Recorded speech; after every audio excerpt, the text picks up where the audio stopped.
अस्सलामुअलैकुम गाइस, कैसे हैं आप सब लोग? होंगे मज़े से। आज मैं एक छोटा सा व्लॉग लेकर आई हूँ लकी वन का, जो कि कराची में है। ये बहुत बड़ा मॉल है, शॉपिंग मॉल भी इसको कहते हैं। यहाँ हर तरह की चीज़ें मिलती हैं। यहाँ हम आ गए थे बेसमेंट में पार्किंग एरिया के अंदर। यहाँ पर गाड़ी पार्क करके, क्राउड इतना नहीं था इसलिए पार्किंग मिल गई, वरना सैटरडे संडे तो यहाँ वीकेंड पे तो बहुत रश होता है। बस अब यहाँ पर मुझे बंद करना पड़ा, सिक्योरिटी आ गई थी मोबाइल। और अब मैंने यहाँ पर दोबारा स्टार्ट किया था, तो सोचा आप लोगों के साथ, मेरा ये फ़र्स्ट ट्रिप है तो मैं शेयर करती हूँ।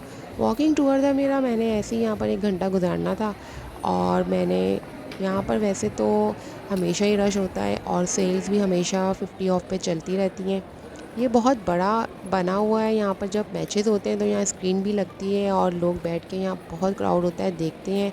हम भी यहाँ सीढ़ियों पे थोड़ी देर बैठ गए थे, आधा 1 घंटा यहाँ गुजारना था और जाना था कहीं और हमें।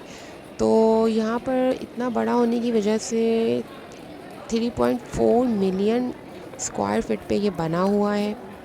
तो हर चीज़ है यहाँ पर, कई फ्लोर्स हैं, फूड कोर्ट भी हैं, बच्चों के लिए इंटरटेनिंग बहुत है।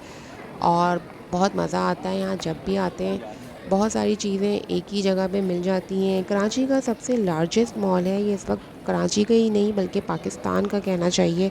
4-5 साल हो गए इसको बने हुए, क्योंकि जब ये स्टार्ट हुआ था तो मैं आई थी फ़र्स्ट टाइम यहाँ पर। लेकिन ये कि अब इसमें नई नई तरीक़ों से रेनोवेट किया है और बहुत चेंज हो गया है। ये हम उतर रहे थे एलिवेटर से, फर्स्ट फ्लोर आ गया था। यहाँ पर भी कोई इतना ख़ास रश नहीं था। नीचे, अब फर्स्ट फ्लोर से जब मैं जा रही थी नीचे ग्राउंड पर, तो मुझे यहाँ पर सिक्योरिटी नज़र आ गई तो कैमरा बंद करना पड़ा। उम्मीद है आपको वीडियो अच्छी लगी होगी। अगली वीडियो तक के लिए अल्लाह हाफ़िज़।